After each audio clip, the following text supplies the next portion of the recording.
quelle chance. Alors, j'espère que je vais revoir des petits visages, peut-être les mêmes visages qui vont revenir d'un événement à l'autre. On va vous mettre dans le clavardage le lien vers la programmation en entier. Vous allez pouvoir voir qu'il y a une belle programmation riche et diversifiée. Alors voilà, sans plus tarder, on va saluer nos trois invités. Alors bonsoir Sylvia. On a Sylvia Meriles du Jardin Épicé. Bonsoir. Oui, bonsoir Julie, bonsoir tout le monde. Merci pour l'invitation. Merci d'être avec nous. Bonsoir Téprine. On a Téprine Baldo du Noyau. Bonsoir. Allô, salut tout le monde. Ça me réchauffe le cœur de vous voir tous ici. C'est vraiment cool. Merci d'être avec nous, Téprine. On a hâte d'en apprendre plus sur toi. Et puis, on a finalement Amidou. Bonsoir, Amidou. Bonsoir, Julie. Bonsoir à tous. Et puis, merci de me recevoir ce soir. Ça fait plaisir. Excellent. Bien, alors, pour ceux qui peut-être ne les connaissent pas, mais je suis sûre qu'il y en a déjà plusieurs qui les connaissent, on va en apprendre un petit peu plus sur leur métier, leur travail, qu'est-ce qu'ils font, leur entreprise. Alors, comme je l'ai dit, Sylvia est pour le Jardin Épicé. Est-ce que tu veux nous présenter un petit peu plus ton entreprise? Oui, bien sûr. Moi, je viens de la Bolivie. Je suis agronome de formation. En Bolivie, l'agronomie, on étudie pour 5 ans et on finit comme agronome généraliste. Ça veut dire qu'on a vu un peu de tout, de la forestation, la zoologie, la phytotechnie, l'horticulture, les ventes. On sort préparé pour tout. Alors, mes premières expériences de travail, ça a été dans l'horticulture. Et bon, j'ai beaucoup aimé. Et après, je suis venue au Québec en 2007 pour faire une maîtrise, étudier une maîtrise en sciences à l'Université McGill. Et par la suite, on a décidé de rester. Et bon, j'ai continué à travailler en agriculture et surtout en horticulture. J'ai eu la chance d'avoir encore accumulé des expériences. Et par la suite, j'ai démarré mon entreprise en 2013, les Jardins Épicés. L'idée originale, c'était de se spécialiser dans la culture des légumes et fines herbes de l'Amérique latine. Mais avec le temps, on a trouvé une autre demande et on a répondu à la demande que c'était pour les légumes biologiques. Alors, on a diversifié notre offre. On cultive des légumes biologiques et fines herbes pour la vente en forme de panier. Aussi, on a commencé la production de fleurs en bouquet. On fait des produits déshydratés avec nos surplus de légumes depuis l'année passée. Et bon, on a commencé aussi il y a 2 ans un petit volet semencier, justement pour la spécialisation en production de semences, des légumes originaires de l'Amérique latine, mais qu'on produit ici au Québec. La ferme se trouve à l'île Bizarre. On a trouvé justement, c'était à l'époque, c'était un incubateur d'entreprises agricoles, la ferme Bord du Lac. L'incubateur a fermé il y a 3 ans et nous, on était capables de continuer à louer la terre directement aux propriétaires. Alors, bon, oui, c'est ça en gros le résumé de mon entreprise.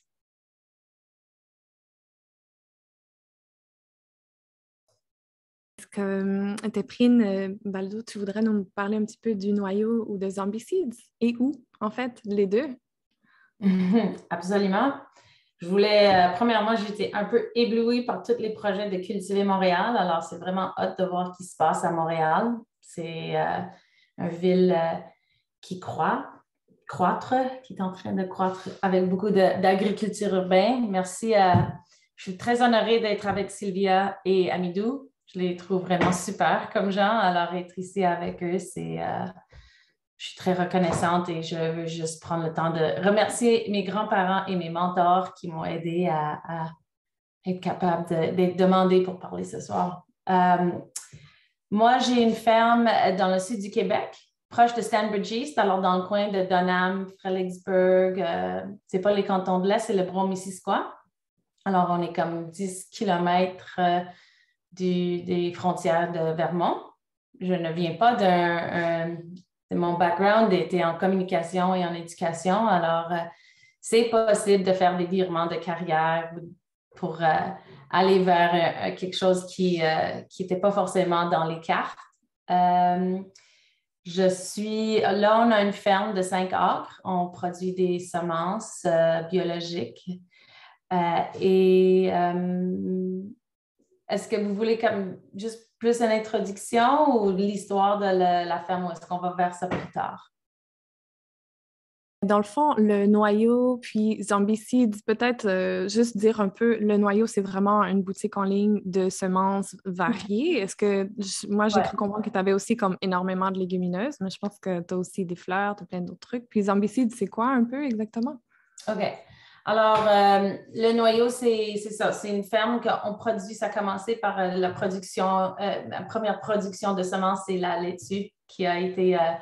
j'ai mis une plante de laitue, puis j'ai vu qu'elle est allée vite en semences, puis je comprenais rien. J'étais un peu triste parce que je suis vraiment pourrie. Puis après, j'ai dit, non, attends, la plante a quoi à m'enseigner? Alors, j'ai dit, peut-être c'est les semences qui sont en train de me dire quelque chose. Alors, j'ai eu l'opportunité de rencontrer Stephen McComber, qui est un semencier de Kahnawake, et Fred Wiseman, qui est semencier à Abenaki. Je les ai invités pour un événement de permaculture à Fredericksburg parce qu'on voulait avoir une représentation autochtone dans un événement. Et c'est de là qu'ils ont j'ai eu comme un peu un petit comme inspiration, puis ils m'ont un peu pris sous leurs ailes en me donnant confiance que je pouvais faire plus que de la laitue. Et j'ai commencé à faire des semences sur ma ferme, sur un terrain, puis là, on a acheté une ferme. Puis, alors, le noyau, c'est beaucoup plus comme une ferme familiale. On a 210 variétés de semences. Ce n'est pas toutes mes semences, mais je travaille avec d'autres semenciers dans la région, soit Québec ou Ontario, et un couple de semenciers aux États-Unis, tout proche de la frontière. Et Zombicide, c'est un projet d'art un peu cheeky, drôle. On est un regroupement de femmes qui dessinent des sachets. Je leur donne un légume et je leur dis le légume peut être un zombie ou le zombie peut être en train d'attaquer le légume. Et l'idée était vraiment d'attirer beaucoup plus de jeunes. Je trouvais qu'à l'effet de semences, c'était beaucoup de femmes qui venaient me voir. Alors, j'ai dit, sont où tous les hommes, les jeunes hommes, les ados? Et je voulais essayer de les attirer. Puis, en effet, il y a beaucoup de jeunes qui aiment beaucoup le projet parce que c'est très coloré. C'est ça. C'est des projets beaucoup plus ludiques. Ouais. Ouais. Parfait. Ben, merci, Théprine. C'est une super belle présentation. Puis, attends, je ne le vois pas. Amidou, est-ce que tu voudrais nous parler un peu d'Amidou Horticulture? Un peu de l'entreprise, oui, à quel endroit? Oui. Ben, avec plaisir. En fait, c'est ça. Comme c'est bien, moi, je suis arrivé au Canada à un moment dans ma vie, en 13 décembre 2018. Je faisais pas chaud. Et puis, sachez avec un diplôme de comptable, je devais avoir reconnaissance de mes diplômes de comptabilité. J'ai décidé de m'inscrire en formation à l'Institut de technologie agroalimentaire à Saint-Hyacinthe, en technologie de la production horticole en fonction de l'environnement, spécialisation production fruitière et maraîchère. Et après avoir travaillé, fait des stages à Saint-Hyacinthe, à Saint-Jean-sur-Richelieu, à Sainte-Julie, j'ai fini en 2017 par revenir à Montréal et partir mon entreprise Amidou Horticulture, qui au départ produisait des transplants de légumes ethniques et anciens pour les gens qui voulaient les acheter et puis faire pousser dans leur cours des plants de légumes différents. Puis au fil des années, on a réussi à produire des légumes à partir de ces transplants. Et puis donc, à partir des légumes qu'on produisait, on a commencé à avoir une production de semences. Et au fil des années, en réessayant de replanter nos semences, on a remarqué que ça marchait bien. On a affiné notre méthode de production, nos tests de germination, la manière d'avoir vraiment des semences qui sont vraiment adaptés et au niveau des conseils qu'on peut donner pour le calendrier de semis et ce genre de détails-là, au climat et à la production ici. Et puis, ben, c'est ça qui est animé d'horticulture cette année. On a la chance de lancer un projet de formation pratique en production de légumes ethniques qui va voir le jour sur les réseaux. Fait que c'est un peu ça, l'histoire de l'ami d'horticulture. Super. Puis si je ne me trompe pas, vous partagez ou vous êtes près du terrain aussi de Sylvia. Est-ce que je m'avance trop? Ah oui, c'est vrai. Je n'ai pas parlé de là où est-ce qu'on est. Nous, on est à Montréal. C'est une agriculture complètement partagée dans différents endroits. Fait que on est au CERF municipal de Verdun, dans un organisme qui s'appelle le Grand Potager, qui réunit plusieurs autres organismes qui sont voués à l'agriculture urbaine, à la transmission de connaissances. Nous avons un lopin de terre, oui, à l'île Bizarre avec Sylvia, sur les terres de Sylvia. Depuis, ça va être la 3e année maintenant. C'est une super belle collaboration. Ça m'a permis de découvrir Sylvia et les légumes qu'elle fait pousser. Nous avons un autre terrain à l'île Bizarre. Pas l'île Bizarre, déjà. Il y en a un autre terrain à Seineville, qui n'est pas loin de l'île Bizarre, qui est dans le même coin où se trouve la ferme de Centropole Roulant. Et puis, ben, pour le programme de formation, on vient de prendre possession d'un petit espace de serre sur le toit de l'Université Concordia au 12e étage. Et nous allons avoir d'autres terres vraiment exploitées cette année avec nos étudiants pour la formation. Wow! Donc, c'est quand même une très grande production à plusieurs endroits. Excellent. Parfait. Bien, ça nous donne une bonne idée de ce que vous faites. Vous dressez un beau portrait. Dans le fond, Téprine, tu l'as un peu effleuré, mais là, j'aimerais savoir qu'est-ce qui vous a amené, dans le fond, dans ce monde-là? C'était quoi votre porte d'entrée? Est-ce que vous aviez toujours rêvé d'être semencier, semencière, producteur agricole ou c'est arrivé... c'était quoi, justement, votre porte d'entrée pour ce monde-là? Est-ce que... Semencière, non. Si vous m'avez demandé à 20 ans si j'allais être semencière, je savais que j'allais être en campagne, mais c'était vraiment mon expérience à la convergence de permaculture. Ben, c'est vraiment mes enfants, il faut le dire. J'étais enceinte, moi je suis montréalaise. J'ai aidé à ouvrir une école alternative à Pointe-Saint-Charles, axée sur la nature et je voyais que ce que je voulais vraiment, c'était d'aller en campagne. Puis il y avait un événement où est-ce que j'avais une opportunité d'aller vivre à Phillipsburg, Frélie, pour comme un été. Et j'étais responsable de la programmation. Et comme j'ai dit par avant, j'ai invité des semenciers et des jardiniers autochtones pour être capable d'avoir une perspective de permaculture un peu plus juste et de un peu commencer le processus d'un peu de décolonisation des événements permaculturels. Je trouvais qu'il n'y avait pas beaucoup de représentation et c'est en faisant ça que j'ai eu la chance de rencontrer Steven et par après beaucoup d'autres gens vraiment incroyables qui m'ont un peu poussé vers ça, qui m'ont dit est-ce que tu n'as jamais pensé aux semences? Est-ce que tu as comme... si je te donne ça, est-ce que tu vas être capable de le planter? Puis des fois, c'était un peu pour me pousser, me disant, est-ce que tu es vraiment capable, toi? Alors, c'était vraiment un processus de trust building, de vraiment comme créer de la confiance. Et chaque année, il me donnait une semence, puis il me dit, est-ce que tu veux vraiment refaire ça? Puis moi, un peu comme, même si j'étais fatiguée, puis je n'avais pas d'expérience, j'ai dit, oh, je suis capable. Et par après, c'est juste après un processus d'avoir des mentors comme Dan Brisebois et le soutien de Bota et plein de gens qui, comme, on a vraiment une très belle communauté, les semenciers, c'est comme il y a un partage.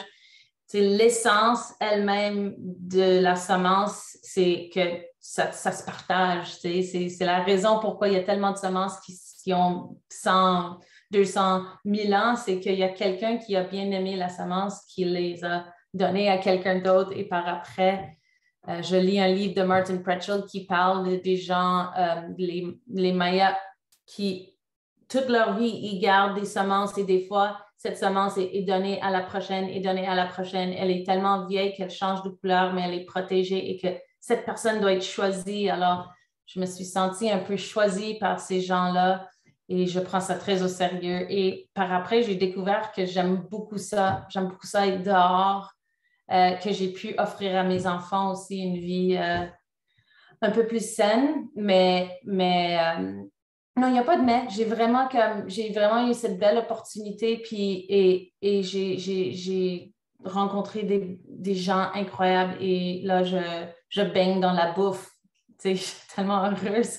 J'adore ça, j'aime manger. Alors, c'est parfait, c'est vraiment... Et je suis reconnaissante de l'opportunité que j'ai parce que j'ai un mari qui peut me soutenir pendant que je suis en train de m'établir en tant qu'agricultrice parce qu'on a besoin de soutien en tant qu'agriculteur si on vit de ça. Alors, c'est ça. Ça vient de beaucoup de gens qui, quand me soutiennent, je suis soutenue par plein de gens. Super intéressant. Je me demandais justement si toi aussi, tu allais faire la passation avec tes enfants, probablement. Je ne sais pas si eux aiment ça aussi, t'aider ou pas encore. Ben là, c'est des pré-ados. Tout ce que OK. je fais, c'est pas cool. Tout. Ça va venir. Il n'y a rien que je fais maintenant qui est cool. Alors oui, avant, oui, ils venaient, ils mangeaient, ils m'aidaient, mais il faut vraiment que je tire fort, là. Il faut que je donne des heures de TikTok ou quelque chose. Mais éventuellement, ils vont revenir, j'espère. Oui, je suis convaincue. Sylvia, est-ce que tu veux nous partager, toi, ton entrée, dans le fond, dans ce monde-là? Qu'est-ce qui a fait que ça a débuté? Oui, bon, comme vous avez entendu dans mon parcours professionnel, c'était toujours en agriculture. Et alors après, c'était plus une spécialisation en horticulture, juste parce que j'ai trouvé du travail en horticulture. Et finalement, j'ai démarré mon entreprise et j'étais dédiée à la production.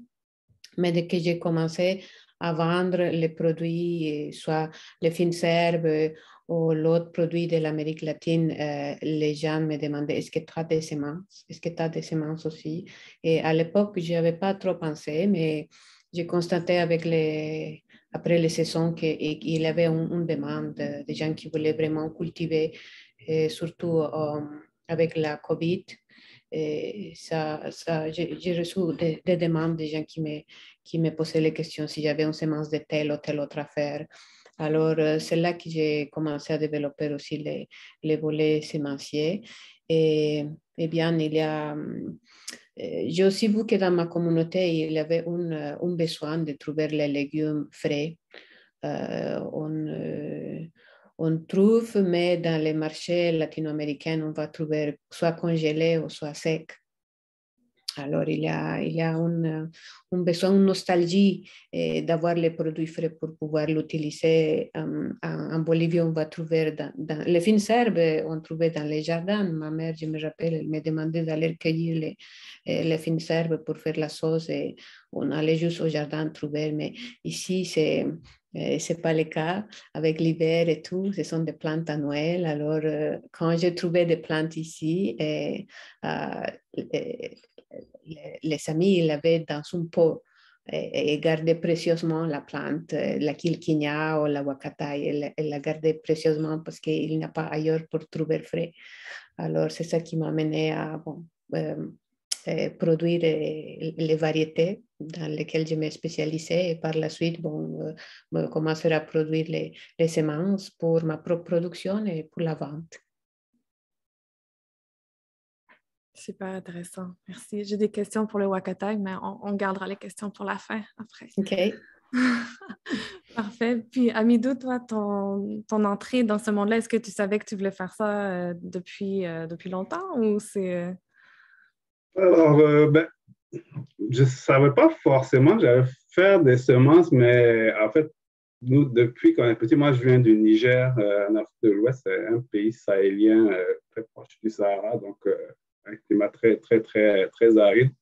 Et puis, en fait, nous, depuis qu'on était petits, nos parents nous amenaient, notamment mon père, en fait, nous amenait chaque week-end, chaque dimanche matin, en fait, c'était le dimanche matin, au champ pour pour aller planter 2-3 affaires et puis surtout pour aller récolter les fruits de saison. C'est que on avait des manguiers, des dattiers, des papayers, des figuiers, plus de dizaines de variétés d'arbres de régions arides. Et donc, mon premier lien avec les semences, c'était de manger ces fruits-là et puis, en fait, les semences dont les jetais. Et puis, ça poussait quand même assez facilement. Donc, naturellement, quand j'ai eu 18 ans et puis j'avais fini ma formation en comptabilité, je suis revenu au Niger. J'ai repris un peu la gestion des terres familiales. J'avais parti une petite entreprise qui, en fait, je ne savais pas que ça existait, mais c'était comme des paniers. J'avais ma moto et puis une grosse caisse derrière. Et puis, les gens commandaient sur un site Internet. Chaque week-end, en fait, chaque jeudi, je venais faire les livraisons. C'était les récoltes de fruits de saison, plus une production de légumes avec ça. Donc, quand je suis arrivé ici, devant la non-reconnaissance de mon diplôme de comptabilité, je me suis dit, écoute, soit je recommence la comptabilité depuis le départ, soit je vais faire quelque chose qui m'intéresse. Et puis, tout naturellement, ça m'a vraiment intéressé. J'avais tellement aimé mon expérience en horticulture que j'ai décidé de replonger là-dedans avec cette interrogation, pourquoi est-ce qu'on n'arrive pas à trouver le gombo qu'on mange en Afrique, le bissap qu'on fait pousser, pourquoi est-ce que, comme disait Sylvia tantôt, on le trouve uniquement séché ou congelé. Donc, c'était cette interrogation qui m'a amené à aller dans cette formation-là. Et comme disait aussi Téprine tantôt, on a toujours quelques semences avec lesquelles on voyage quand on se déplace, en fait, même en Afrique. Quand tu voyages loin, même à l'intérieur de l'Afrique, quand tu vas d'une région à l'autre, il est de tradition d'avoir ton petit sac avec 2-3 affaires de chez toi. Et puis, dans les 2-3 affaires de chez toi, tu as toujours 2-3 semences qui vont te permettre de faire pousser ces légumes-là là-bas et puis de pouvoir manger un peu les plats auxquels tu étais habitué. Donc, la première des problématiques pour faire pousser ces légumes-là ici, c'était d'avoir des semences. Heureusement, j'en avais quelques-unes. C'est sur ça que j'ai pu faire mes premiers essais. Et donc, rapidement, l'évidence s'est imposée à moi que si on veut faire pousser les légumes africains ici au Québec, ça prend des semences. Donc, si avec les quelques légumes et les quelques semences qu'on avait, on pouvait les reproduire, les faire sécher et avoir de nouvelles semences, ça permettrait à moi, d'abord, c'était l'objectif, ma famille, et ensuite à tous les Africains et les Afro-descendants et les personnes désireuses de découvrir des plantes et des légumes différents, de pouvoir se procurer ces semences-là et puis planter un bout d'Afrique dans leur jardin de l'hiver au printemps. Super, ouais, super intéressant. Parce que dans le fond, vous dites que c'était que c'est dans un climat qui est super aride, mais quand on est dans un endroit, par exemple, comme à Montréal, il y a quand même de ces plantes-là qui sont cultivables. On peut facilement les cultiver, même si les climats sont très différents. Oui, c'est possible de les cultiver ici. En fait, il faut comprendre que l'été au Québec, on atteint des températures qui sont quand même comparables à celles qu'on peut avoir dans les pays les plus chauds. Moi, je ne parle pas du désert, là, mais au Niger, quand même, 30, 40, 45 degrés. On peut atteindre au moins une bonne trentaine de degrés ici. Donc, si ce sont des légumes qui ont un cycle court de production, on est capable de les semer et de pouvoir récolter dans la même saison. En fait, souvent, quand on parle de légumes ethniques, on parle de légumes qui sont plus différents, mais la tomate, le poivron, le piment sont des légumes tropicaux. Et puis, pour pouvoir avoir une récolte dans la saison ici, il faut les planter avant, il faut avoir un calendrier de semis, il faut les planter à l'intérieur 4, 8, 12, 20 semaines avant le dernier risque de gel et ensuite les implanter. Je n'ai pas encore vraiment rencontré des légumes qui est impossible de faire pousser ici. Il faut juste savoir à quel moment les planter, les semer pour pouvoir avoir le résultat qu'on veut. C'est ça la plus grande difficulté. Super intéressant. Merci, Amidou. En fait, c'est ça. On partage déjà plein d'histoires, mais je pense que là, ce serait le moment de partager vraiment l'histoire que vous avez peut-être réfléchi un petit peu plus pour la partager avec notre public. puisque la thématique, c'est histoire de semences, on a invité les participants à nous partager leurs histoires de semences, des anecdotes. Est-ce que Sylvia, tu voudrais nous raconter ton anecdote? Oui, oui, bien sûr. Comme Amidou expliquait, ça prend de trouver la technique pour faire pousser les différentes fines herbes et légumes d'ailleurs. Pour les fines herbes, j'ai trouvé que c'est un peu plus facile parce qu'on va juste récolter ce qui est les végétatifs. Alors, ça pousse rapidement, ça pousse plus vite ici qu'en Bolivie, par exemple, parce que l'été, c'est beaucoup plus chaud, surtout le mois de juillet. Ça pousse plus vite, ça pousse plus grand pour ce qui est les fines herbes. Pour les autres légumes, fruits, ça prend, comme lui, il mentionnait, les démarrer à l'avance. Par exemple, pour cette anecdote, je vais vous parler de la légume qui s'appelle caigua. On l'appelle aussi achocha. C'est sûr que le nom commun dans différents pays, même dans différentes régions, ça peut changer. Et en anglais, j'ai trouvé qu'il s'appelle ladies slippers. C'est comme les petits souliers pour aller dormir. Enfin, bon, alors, ce légume-là, ça prend 5 mois pour récolter les fruits. Et j'avais commencé des expériences, bien sûr, en 2013. Et j'avais réussi à avoir quelques fruits pour la fin septembre à la ferme. Et à ce moment-là, il y a eu une visite. Il visitait l'incubateur au complet. Alors, les groupes s'arrêtaient aussi dans ma parcelle. Et j'étais très fière de pouvoir récolter la caigua. Comme je dis, ça prend 5 mois. Et j'ai récolté quelques-uns et j'avais montré aux gens, j'avais fait circuler les fines herbes, bien sûr, mais aussi la caigua, j'avais un grand fruit de caigua. Alors j'étais très fière, j'ai fait récolter, j'ai expliqué, j'ai parlé de comment était la production et tout. Et à la fin de la rencontre, les gens me retournaient les affaires, mais tout ce que je venais, c'était les fines herbes, la caigua avait disparu. Alors, ça fait que j'étais comme, je suis un peu choquée, mais les gens qui sont venus visiter, ils avaient mangé tous les fruits. Et moi, je n'avais pas eu même l'occasion de prendre une photo. Après, j'ai dit, oh, il faut que je trouve les semences. Et je suis allée chercher les gens qui avaient mangé. On est allé chercher dans la parcelle où il avait jeté les semences. C'était drôle. J'étais fâchée à l'époque. Maintenant, je ris, mais à ce moment-là, j'étais fâchée qu'ils l'ont mangé juste sans savoir. Et après, il était comme, oh, est-ce que ça fait mal? Est-ce qu'on aurait dû la cuire avant de manger? Bon, c'était drôle.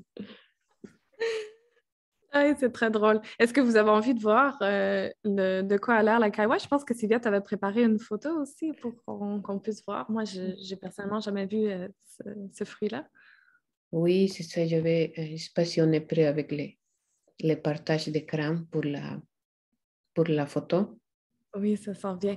Est-ce qu'il fallait le cuire avant ou non? La caigua, on peut le manger cru en salade. Et aussi, ben, c'est les gros fruits que vous voyez en bas à gauche. Alors, on peut les manger cru en salade. Aussi, on les coupe en petits morceaux, on peut l'ouvrir et farcir avec la viande ou du riz. Et après, les faire cuire à la vapeur, bien au four aussi, un petit peu. Alors, ça fait que quand on l'ouvre, elle est vide à l'intérieur. C'est pour ça qu'on peut la manger farcie. Et ce que vous voyez à côté sont les autres, les fines herbes. Maintenant, on voit les wakatai, qu'on appelle aussi black mint. C'est une sorte de fines herbes qu'on les mange. On l'utilise pour garnir la salade, la soupe, les pizzas. On met dans les sandwichs, on met partout. Un peu comme la coriandre ou le persil. Et là, vous voyez, ça aussi, c'est difficile de faire, d'avoir des fleurs et réussir à avoir les semences aussi parce que ça prend, ici, les journées sont très longues en été, alors ça prend de les faire pousser à un moment spécial pour pouvoir récolter les semences aussi. Ouais, c'est intéressant. J'ai cultivé la chocha une fois, Sylvie, et puis effectivement, une plante qui est vraiment super intéressante parce que ça grimpe aussi. Parce que nous, ce qu'on a utilisé ici à Montréal, c'est vraiment quand tu as une clôture et puis tu veux complètement cacher ton mur. C'est vraiment très intéressant comme plante. Puis j'ai essayé le fruit farci dans le four et puis effectivement, c'était vraiment, vraiment très bon. Oui, c'est parfait. C'est ça ma question. Je me demandais aussi si Téphrine, est-ce que tu as déjà goûté à la cailloua? Non, mais là, je suis très curieuse. Mais je vais demander avant de manger vos légumes. S'il vous plaît. Et ne jette pas les semences. Non, jamais. OK, super intéressant. Ben, est-ce que Téphrine ou Amidou, vous voulez raconter votre anecdote, votre histoire de semence?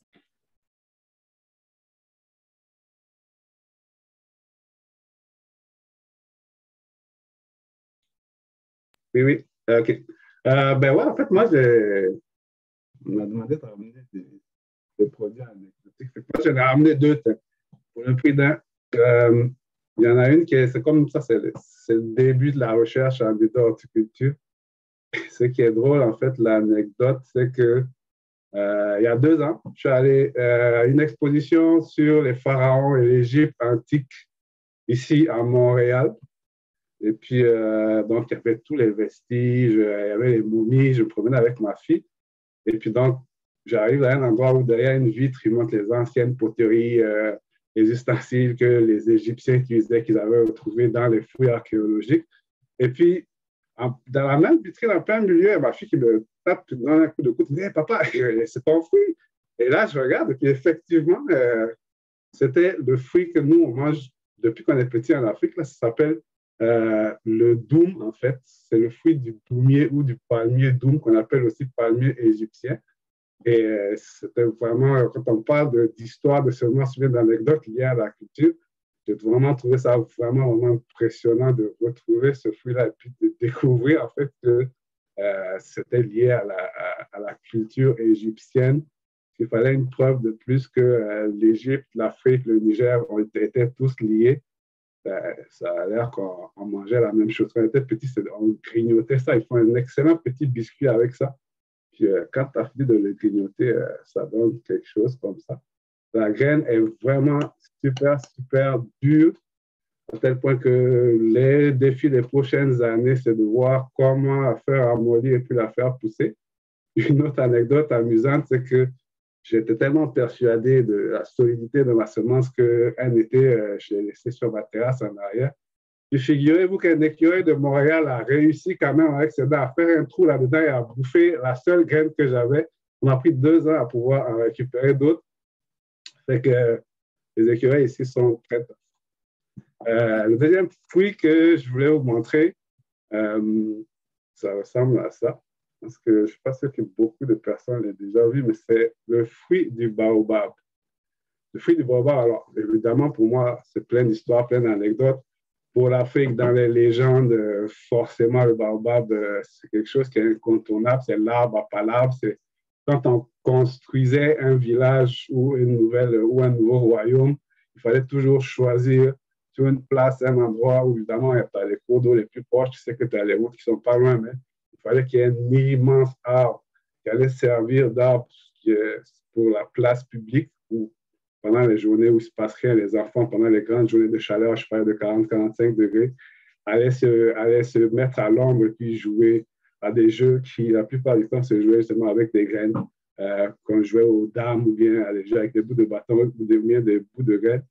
Et on appelait aussi l'arbre à palabres parce que quand il y avait des grandes rencontres, des grandes discussions, des grandes décisions à prendre, c'était cette place-là qui était suffisamment large pour réunir tout le village et puis pouvoir permettre à chacun de donner son avis sur les décisions à prendre pour le peuple. Pour l'anecdote, pour moi-même, de Baobab, ça ramène en fait à mon enfance. Quand on était petit, on sortait de la cour de récréation. Nous, il fait très chaud, comme je disais tantôt, du 40-45 degrés, fait qu'on était toujours content d'aller acheter des petites sortes de popsicles qui étaient faits avec le fruit du baobab.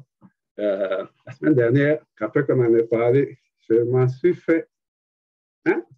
C'est ça. Je ne sais pas si Il n'est pas trop décongelé, mais je vais vous le montrer. Ça ressemble un peu à ça. C'est le fruit de baobab qu'on met dans de l'eau. Et puis, ça a été tout un défi pour moi d'empêcher mes filles de le manger. Ça fait 4 jours qu'ils sont dans le frigo et puis qu'ils sont en train de se battre là-dessus. Quand je goûte ça, ça m'amène dans mon enfance et puis dans mes souvenirs. Ce fruit-là, j'en ai un d'ouvert, le fruit de baobab, parce qu'à l'intérieur, c'est un fruit qui est sec. Et puis, ouais, ça ressemble un peu à ça à l'intérieur du fruit. Vous voyez que les graines sont recouvertes de cette petite poudre blanche et c'est la poudre blanche qui est utilisée pour faire le jus, pour faire le fruit. Et une fois que cette petite poudre blanche-là a été utilisée, ça donne plein de petites semences comme ça qui sont des semences de baobab. Donc, vous avez de la chance, c'est le début de la saison. Fait que j'ai commencé à faire mes premiers semis de baobab. Et donc, après quelques traitements au trempage dans l'eau chaude, au bout de 8 semaines, ça donne un petit baobab de 8 semaines qui a passé 3 semaines avant de germer. Et donc, ça fait maintenant 5 semaines que les cotylédons, donc, vous voyez, qui sont vraiment immenses, sont déployés. Et on voit les petites vraies feuilles, les premières vraies feuilles qui sont en train de pointer le nez. Donc, oui, c'est possible de faire pousser des baobabs au Québec. Il faut être patient pour savoir comment le faire. Mais on y arrive très bien. Et puis, ça a pris des années de recherche. Puis donc, comme je disais tantôt, la recherche continue maintenant pour voir qu'est-ce qu'on va pouvoir faire avec ce fruit du palmier double. Le problème, peut-être, ça va être au moment où on va réussir à le faire germer, on dit à cette étape, comment l'envoyer dans une enveloppe de semences. Ça va être une réflexion à mener, mais on va d'abord essayer de le faire germer, de voir qu'est-ce qu'on peut en sortir. C'était un peu les fruits que je voulais vous présenter aujourd'hui. C'est super, super intéressant comme anecdote. En fait, tu m'as bien fait rire avec ton histoire de l'écureuil. Puis je pense que tu as donné l'eau à la bouche à certaines personnes aussi pour le popsicle. Super, merci du partage. Téprine, est-ce que toi aussi, tu as envie de nous partager ton histoire, ton anecdote? Je pense que tu avais une vidéo aussi. Est-ce que tu préférais qu'on fasse jouer la vidéo ou tu veux nous dire? Non, ce que je vais faire, je vais juste contextualiser avant. Ouais. Okay, Premièrement, moi, je me demande, Namidou, si peut-être le baobab va être un peu comme le noyer noir, parce qu'il faut comme un peu le frapper ou quelque chose comme ça, mais c'est comme pour les questions par après, mais je voulais juste comme sortir ça pour être capable d'aller plus vers mon anecdote. C'est sorti. J'ai des réponses pour ça, mais oui, vas-y, on s'en parle après. Moi, c'est ça. Moi, depuis que j'ai 17 ans, je participe. À 17 ans, je voulais faire partie d'une communauté ou je voulais faire partie d'un centre culturel, puis je suis allée vers le centre culturel. C'est nous, en étant des gens, des settlers ou des gens qui viennent d'autres pays, beaucoup de nos ancêtres sont ailleurs. Alors, il faut retrouver nos communautés ici. Et moi, j'avais 17 ans, j'ai dit, OK, je vais aller retrouver le centre communautaire écossais. J'ai beaucoup de différentes communautés européennes dans mon bagage. Et je suis allée à la centre culturel, puis littéralement, j'étais la plus jeune de peut-être 60 ans ou peut-être 50 ans. Puis j'ai dit, OK, non, c'est vraiment pas la place pour moi. Alors, je me suis dit, qu'est-ce qui est le plus local ici à Montréal? Alors, je me suis retrouvée au Centre d'amitié autochtone de Montréal en tant que cliente. À 17 ans, j'allais là, j'apprenais plein de choses. J'ai retrouvé une très belle communauté et c'est un peu la raison pourquoi j'ai invité des gens. Ça faisait partie de mon évolution personnelle pendant des décennies d'interagir avec des communautés autochtones et de vraiment apprendre. Je suis née ici, alors la terre d'ici fait partie aussi de mon expérience de vie. Alors, quand j'ai rentré dans mon expérience de semence, j'ai eu beaucoup de plaisir au début. J'avais beaucoup de semences, beaucoup d'amis autochtones qui me donnaient des choses, mais je n'avais pas encore fait le travail de comment réconcilier cette expérience ou de décoloniser mes attentes envers les semences et envers les réactions des gens dans les communautés autochtones, de quelqu'un non autochtone qui travaillait, qui produisait et qui vendait des semences. Alors, il y avait eu comme un grand moment où est-ce qu'il a fallu que je prends un petit pas de recul pour dire, OK, qu'est-ce que tu fais? Pourquoi tu le fais? Est-ce que tu le fais parce que ça t'amène des gens à ton site? C'était vraiment comme je me suis questionnée et en faisant ce travail, j'ai eu une amie qui travaille avec aussi des semenciers autochtones qui m'a dit, pourquoi est-ce que tu ne recherches pas les semences de ta propre culture? Et j'étais comme, je peux, mais c'est tout, ma propre culture, c'est quoi ça? Je suis comme un motte, là. Je suis un mélange de plein d'autres cultures et aussi, je viens d'ici, le fait que je suis née ici et le fait que c'est quoi être Canadien. Alors, c'était vraiment des grandes questions. Mais en faisant un peu de recherche, surtout sur le côté italien de ma famille, j'ai réalisé que je faisais déjà des semences qui venaient du village de mon arrière-grand-père. Alors, le Chioggia, qui était le betterave un peu rayé, qui a l'air comme d'un bonbon de peppermint, là, de spearmint, là, de menthe, là. J'ai réalisé que ça venait du village ancestral d'un côté de ma famille. Alors, j'ai commencé à voir que même si il a fallu que j'arrête, que je prends un pas de recul et que j'arrête d'avoir trop de bruit dans ma tête et que encore il a fallu que j'écoute les semences. Je sais que ça a l'air un peu yéyé de dire que les semences parlent, mais ils ont leur propre histoire. Toutes les semences, ils viennent de quelqu'un qui l'a donné, qui l'a gardé de quelqu'un, et ça vient d'un pays, et ça vient d'une histoire, et c'est ça la culture de la nourriture. Alors, pour moi, c'était vraiment, ça m'a un peu rempli de joie quand j'ai vu, mais c'est drôle, j'ai une partie de mes ancêtres qui se ont faufilé dans cette expérience de semence et ça m'a un peu comme réchauffée en me disant, on n'est jamais trop loin. En plus, avec les ordinateurs maintenant et tout ce qui est communication, on peut commencer à faire le travail de retrouver et de faire comme une réconciliation avec de la nourriture et avec les communautés qui sont nos amis. Alors, moi, je pense que ça peut contextualiser la vidéo que vous pouvez partager maintenant.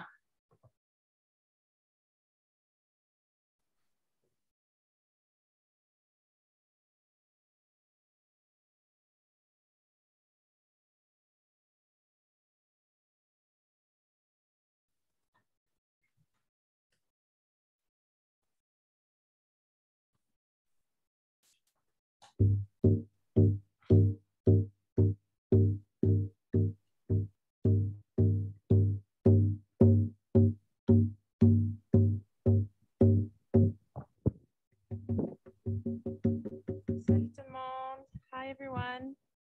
Alors, mes objets sacrés aujourd'hui, my sacred objects that I was asked to share. Je t'ai demandé de partager des objets sacrés.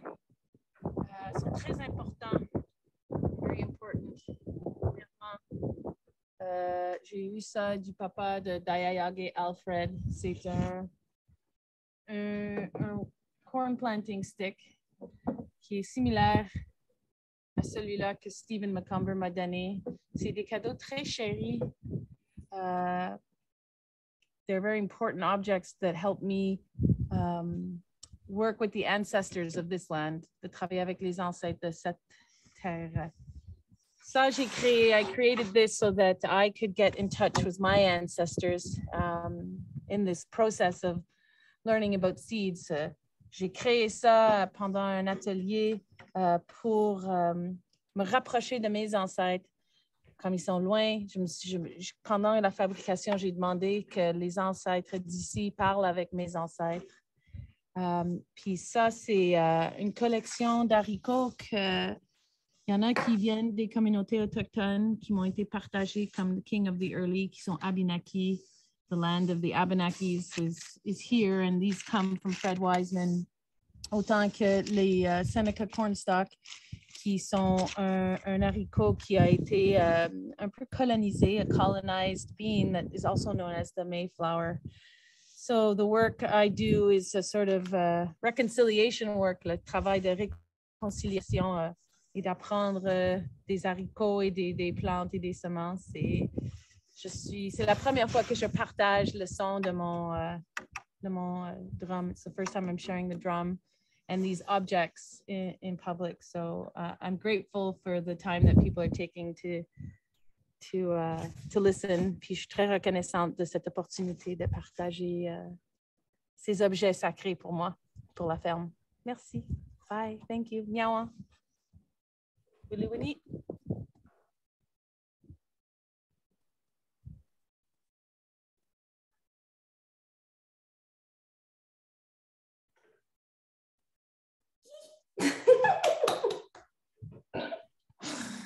Yeah. Et je voulais aussi, juste comme pour être pas trop...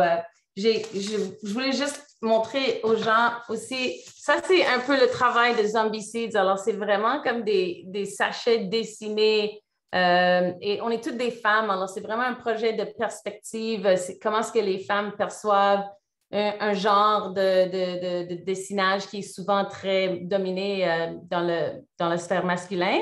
Alors, on a comme des sachets comme ça et on fait aussi comme un calendrier. C'est un objet qui, je l'ai créé pour aider les gens parce que là-dedans,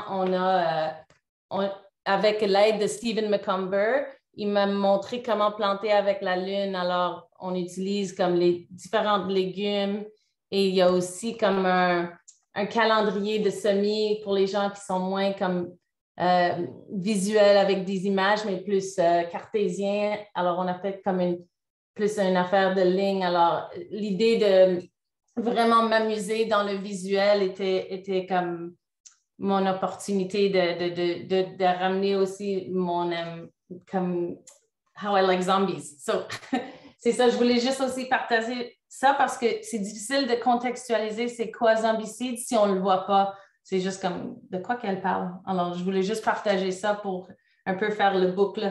Et merci d'avoir regardé ça. J'ai été un peu gênée de faire ça aujourd'hui, mais je me suis dit, il faut des fois se mettre dans des espaces malaisants pour croître. Un peu comme l'arbre, le baobab, des fois, tu n'es pas supposé d'être ici, mais là, on va le faire. Hein?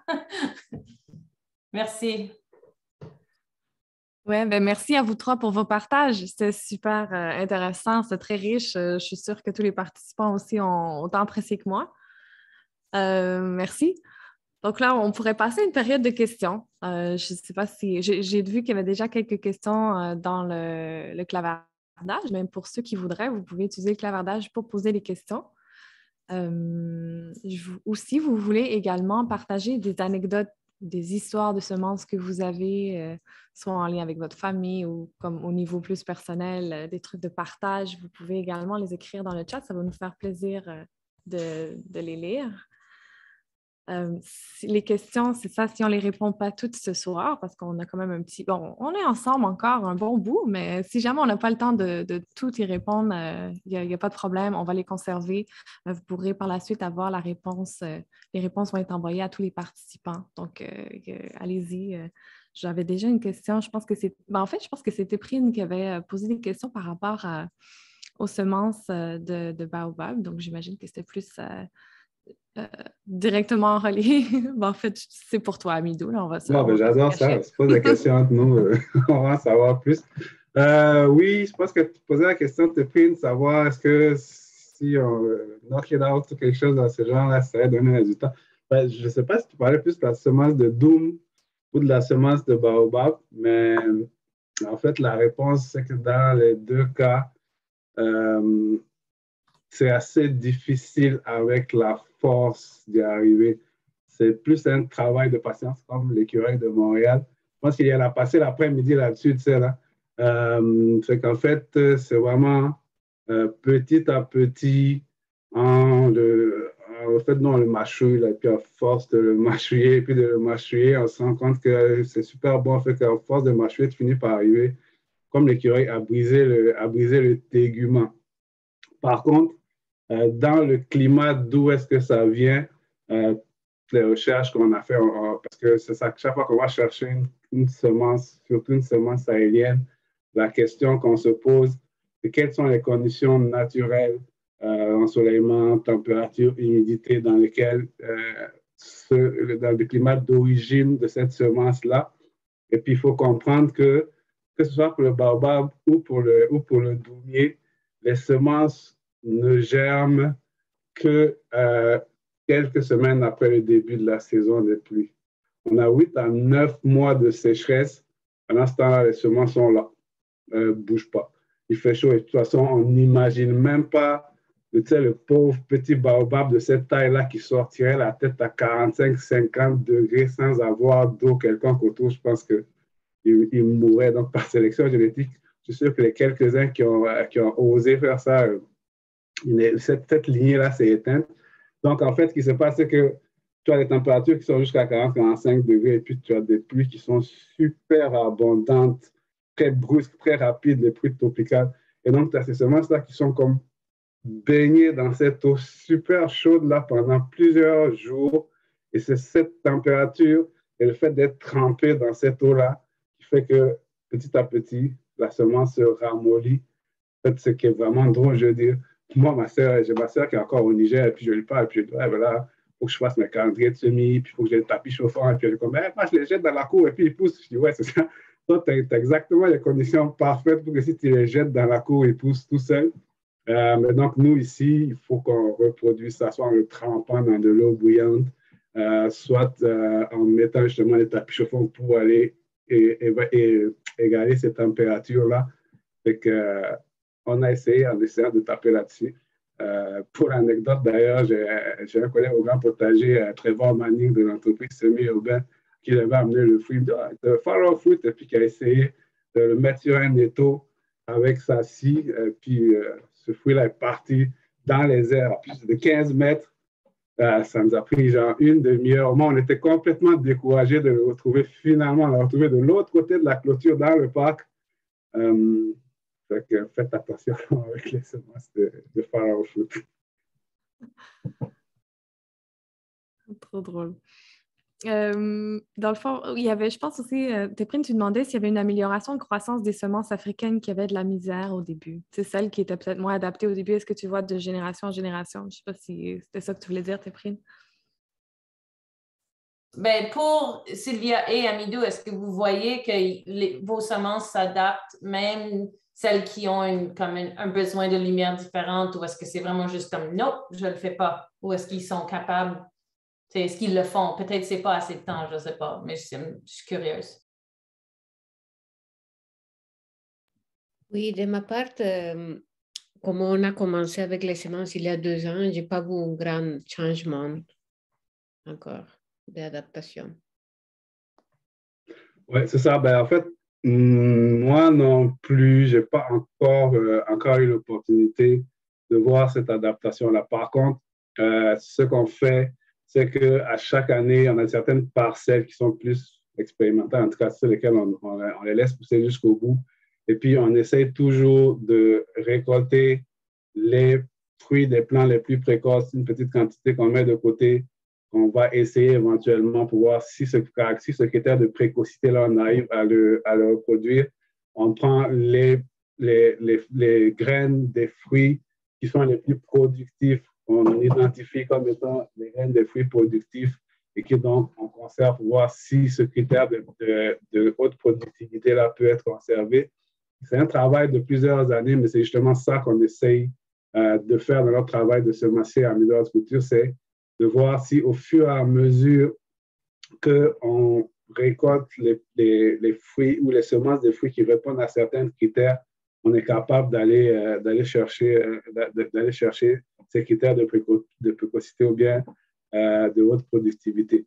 Et évidemment aussi, quand on doit commander ou quand on choisit des semences chez les coopératives de semenciers africains au départ, quand on avait besoin de semences pour commencer, on regardait quelles sont les semences qui ont les cycles les plus intéressants ou les plus courts qui peuvent s'adapter ici. Par exemple, l'arachide que nous, on produit, tu peux produire de l'arachide avec n'importe quelle variété d'arachide. Sauf que tu as des arachides qui sont à 80 jours à la production, un axe soit à 110 jours à la production, un axe soit à 140 jours à la production. Donc, si tu veux planter des semences ou bien donner des semences aux gens pour qu'ils puissent planter dans la même saison et puis avoir des fleurs et puis avoir une récolte d'arachides, c'est mieux d'aller faire ceux qui ont le cycle le plus court pour pouvoir, pour qu'ils puissent avoir quelque chose avant la fin de la saison, parce que l'arachide à la fin de la saison, c'est destructif du plant. L'arachide pousse sous le plant. Que c'est comme la patate, il faudrait que tu aies suffisamment de patates avant la fin de la saison. C'est un peu ma réponse. Parfait, merci.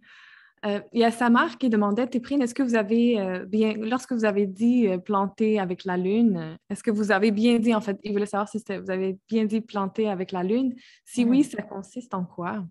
Oui, c'est ça. Alors, c'est Stephen McCumber qui m'a vraiment gracieusement partagé ses connaissances de 40 ans de planter avec le cycle de la lune. Alors, c'est ce que j'ai inclus dans le calendrier. Alors, on commence, disons, la nouvelle lune, c'est comme les semences de fleurs, tout ce qui est laitue, fines herbes.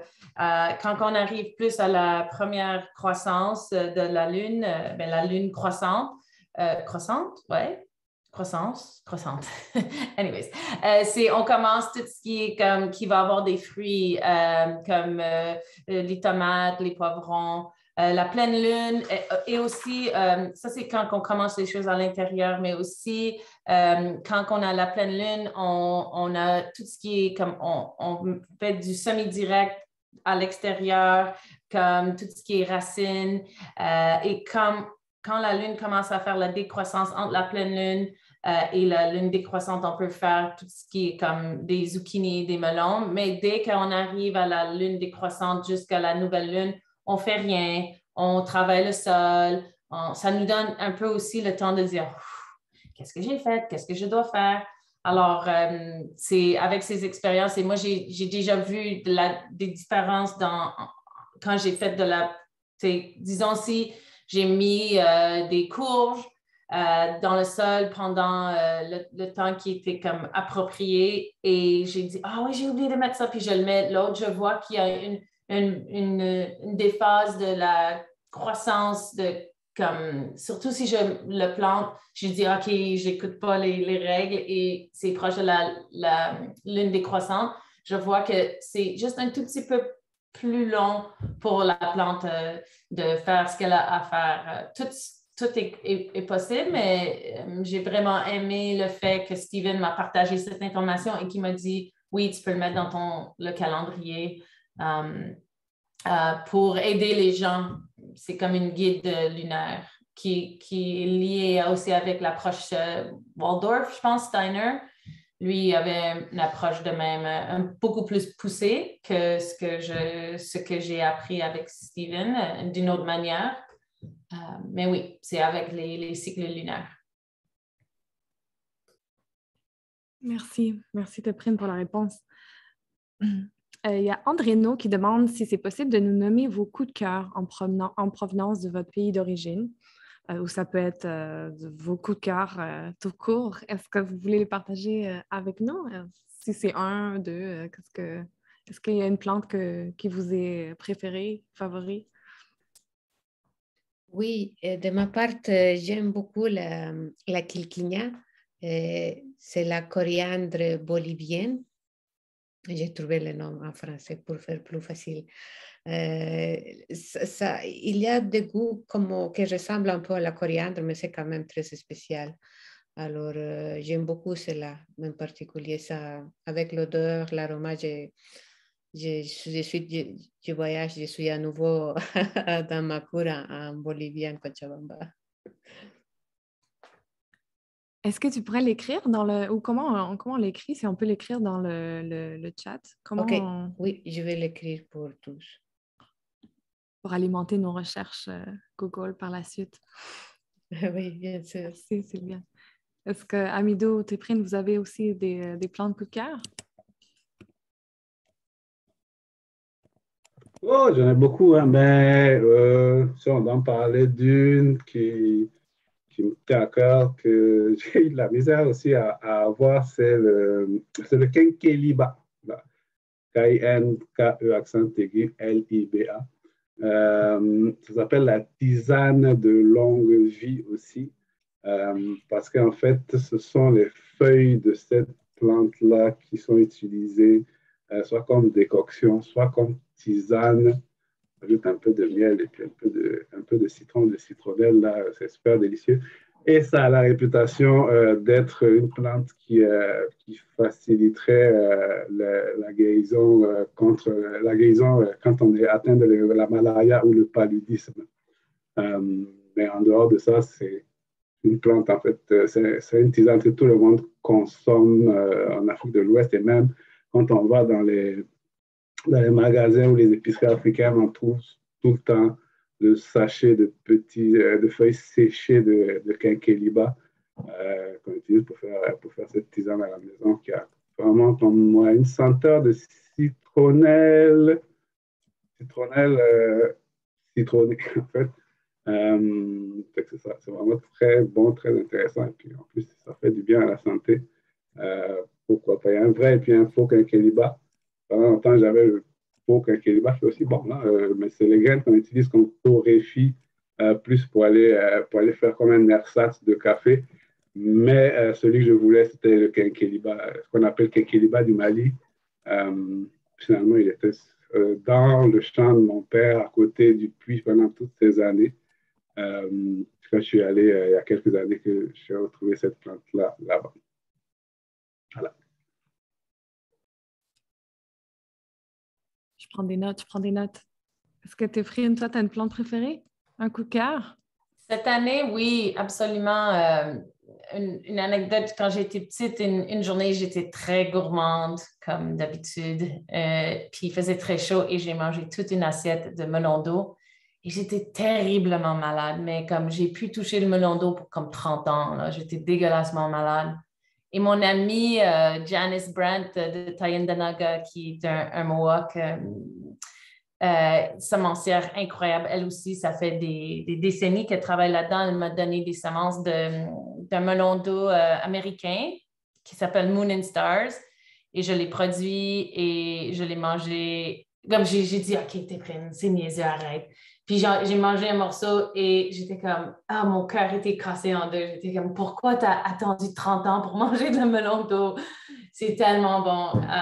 J'ai vraiment beaucoup aimé ça. J'ai aussi, Patrice Portier de Société des plantes m'a donné, j'ai eu la chance il est devenu un ami, puis j'ai visité sa ferme, puis des semenciers ensemble, on est vraiment geeks, on a l'opportunité de jaser longtemps sur des choses que beaucoup de gens peut-être trouvent ça un peu comme long, là. Et on parlait de tomates, il dit viens. Puis il m'a donné une tomate qui s'appelle pêche jaune.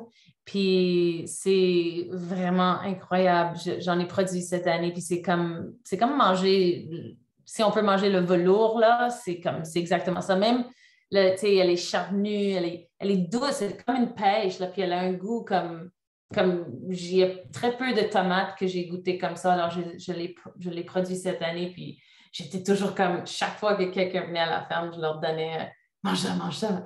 Alors, je vais me mettre mute parce que moi, je peux continuer. J'aime beaucoup manger, moi. Alors, je vais arrêter là. Tu nous as vraiment, en tout cas, moi, tu m'as vraiment donné envie d'essayer la tomate pêche jaune, en tout cas, mais ça l'a coupé un petit peu quand tu racontais l'histoire du melon d'eau, mais c'était bien le melon d'eau Moon and Stars. C'est ça que tu as goûté après 30 ans? Okay. Yeah. Super. Ben, en tout cas, moi, j'ai pris des notes, puis on fera des essais. Hein? J'imagine qu'il y a d'autres personnes qui vont essayer.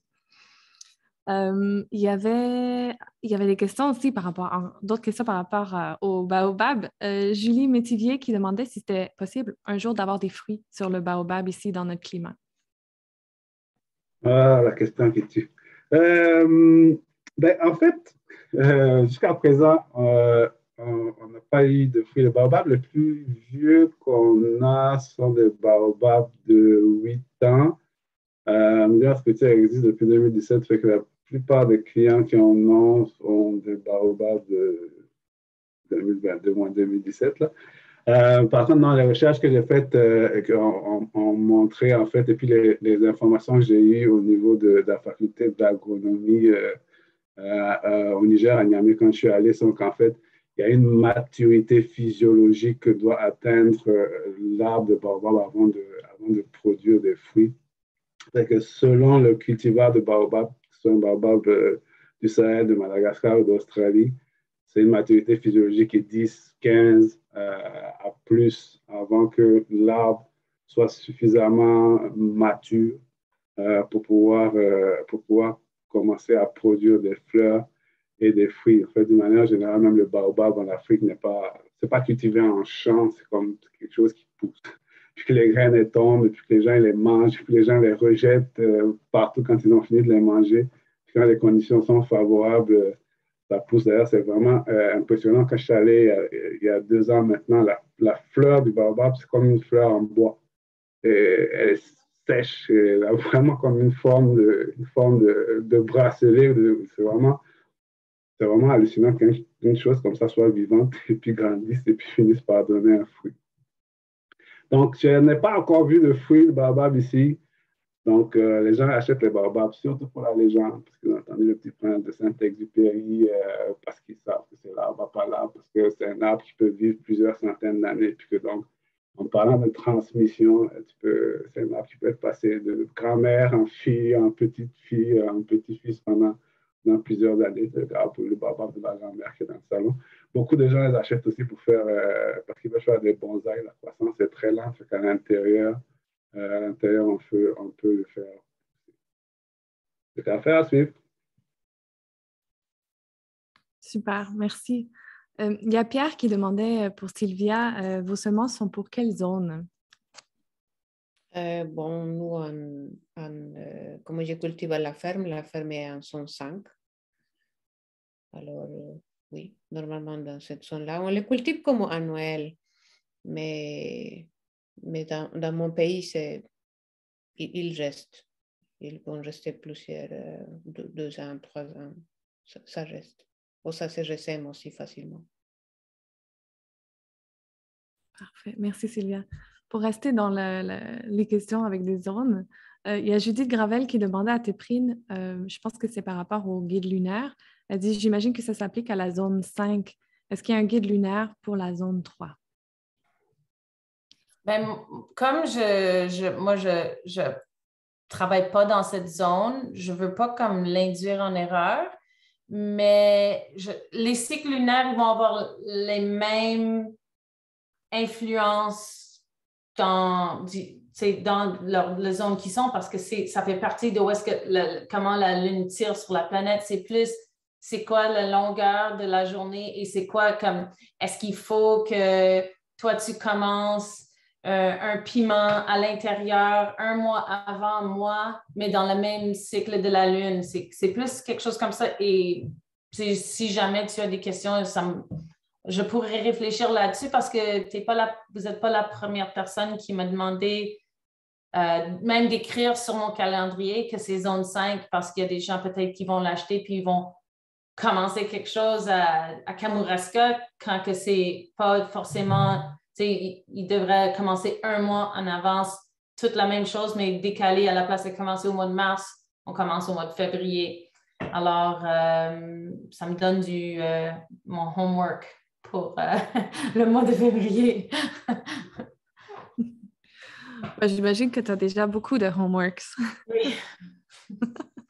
Parfait. Il y a Sid Ali Amouche qui demandait, est-ce que la Kilkinia et le Wakatai se cultivent bien en pot? Oui, c'est possible de cultiver en pot. Faut juste, au fur et à mesure qu'ils grandissent, on peut les changer de pot pour un pot plus grand et on va avoir une plante plus grande, évidemment. Mais ça donne bien en pot. Moi, je me demandais aussi. Ça pousse très haut. Hein.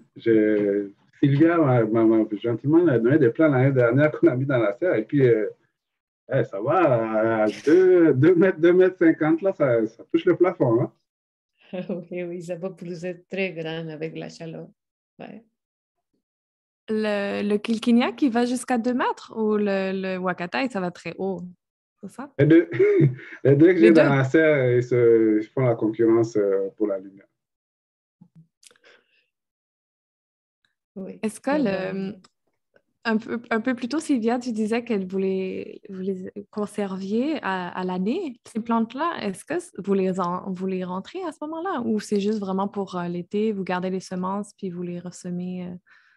Oui, c'est sûr qu'ici, en 105, en climat québécois, on va juste les cultiver comme annuel. J'ai une serre à la ferme, mais c'est une serre pas chauffée.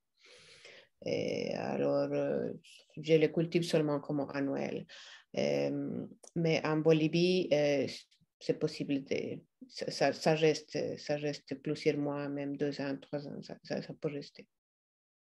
Ouais, puis je pense que comme tu disais tantôt, Sylvia, comme souvent ce sont des légumes feuilles et que c'est le feuillage qui se consomme, c'est sûrement beaucoup plus simple en climat québécois de garder quelques semences que tu vas repartir l'année d'après et puis rapidement, dès que tu commences à avoir des feuilles, what you see is what you get. Oui, c'est ça. Parfait. Il y a Alina qui se demandait si on peut visiter la ferme de l'île Bizarre. Normalement, on n'est pas ouverte à visite parce qu'on est dans le champ tout le temps, on travaille, on est à notre travail, mais on organise des événements. L'année passée, par exemple, à la fin octobre, on avait organisé une vente de quilquiña Huacatay et aussi une autocueillette de légumes qui restait une sorte de fête de récolte. Alors, les gens récoltaient des carottes, des tomates, d'autres choses, vraiment à la fin de la saison et récoltaient pour on les pesait et les achetait après. Alors, il y a quelques événements qu'on fait. Ou sinon, bien, si c'est pour des visites ponctuelles, il faudrait me contacter et on s'organiser par la suite. Parfait, merci. Il y a Bettina qui partageait qu'elle avait essayé sans succès. Je pense que c'est la culture du baobab. Elle dit, je vois qu'il faut tremper la semence en eau chaude donc et être patient. 3 semaines pour qu'il germe. Je suppose que c'est en lien avec le baobab. Je ne sais pas, Bettina, si tu veux clarifier, c'était avec quelle semence qu'on devait tremper en eau chaude. Avec quoi tu avais fait l'essai? Je ne sais pas si tu es toujours là.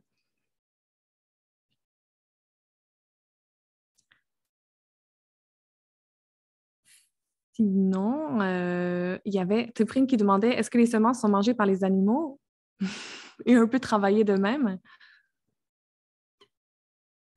Non, mais c'est ça, je voulais savoir si, tu sais, jamais quand ils sont dans la chaleur avant les pluies, est-ce qu'il y a aussi des semences qui sont un peu comme les oiseaux font ici, qu'ils mangent les semences et ils transportent, ils sont nos pollinisateurs? Est-ce que ça se passe aussi au Niger comme ça avec d'autres fruits? Oui. Et je voulais aussi savoir, est-ce que le petit poudre que tu produis, le popsicle, est-ce que ça, c'est un peu comme... je veux le manger. Est-ce que ça, c'est ce qui nourrit la semence quand elle germe, un peu comme la tomate? OK, oui. C'est ça, c'est le placenta, un peu exactement comme dans la tomate. C'est ça qui protège la semence et puis qui la nourrit dans le cycle qui la va être complètement sèche. C'est exactement ce rôle-là que ça la protège aussi. Oui, les animaux ont un rôle très important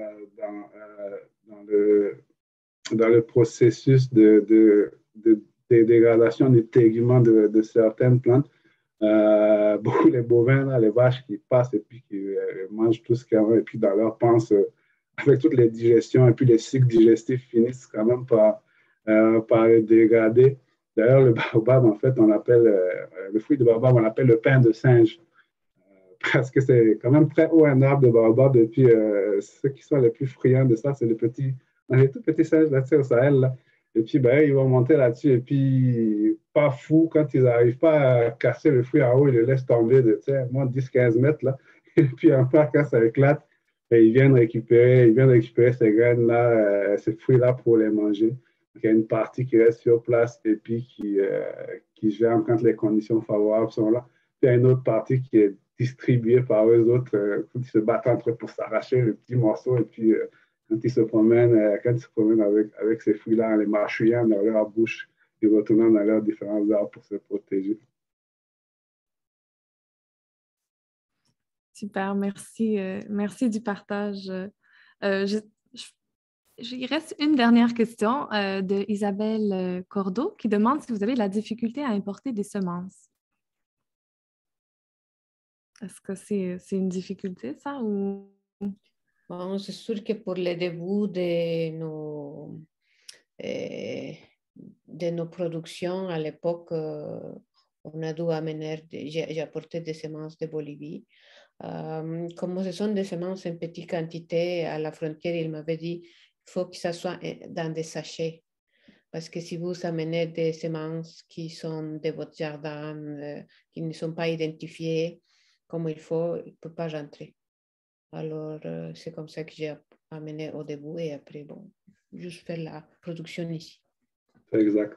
C'est un peu la même chose pour nous, c'est-à-dire que quand tu vas chercher les semences, souvent on travaille avec des coopératives de semenciers, comme je disais tantôt, africains qui sont déjà dans certaines régions.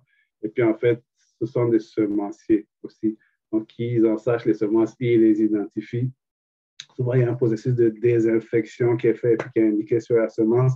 Et puis moi, quand j'en faisais venir pour être encore plus sûr, je demandais qu'ils arrivent à la direction de l'élevage et de la protection des végétaux pour avoir un certificat phytosanitaire qui garantit que c'est exemple. La semence elle-même est rarement, à part sur son tégument, est rarement vectrice de contaminants. C'est souvent la terre ou bien les choses dans lesquelles elles sont qui sont les plus inquiétants.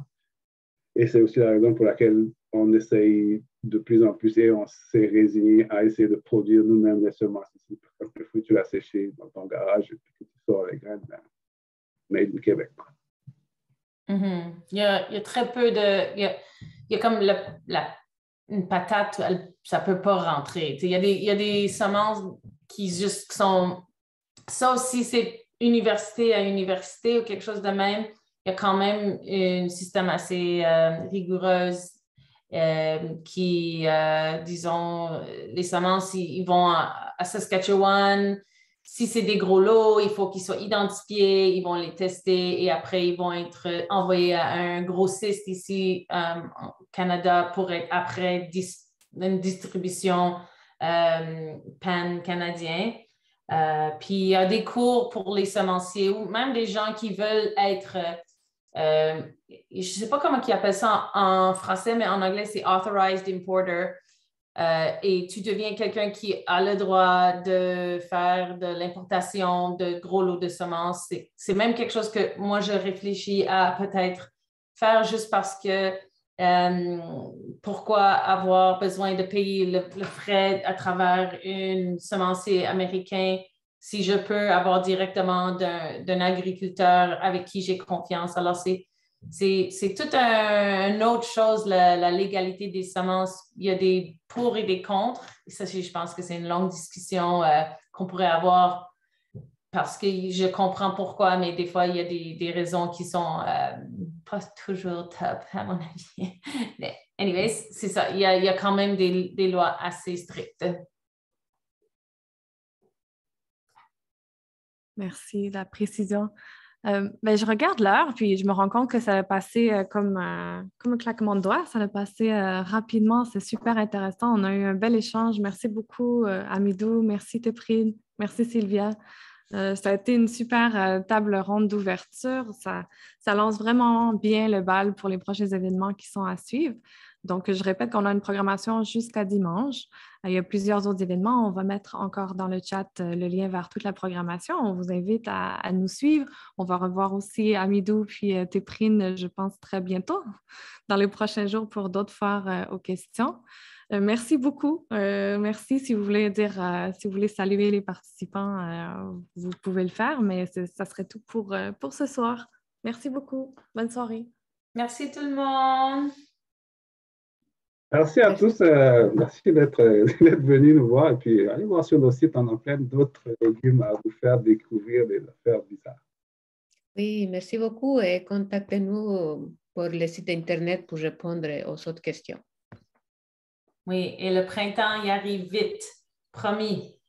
C'est dans 1 mois et demi, là, on va voir, ça va se réchauffer, puis on va être dehors bientôt, là.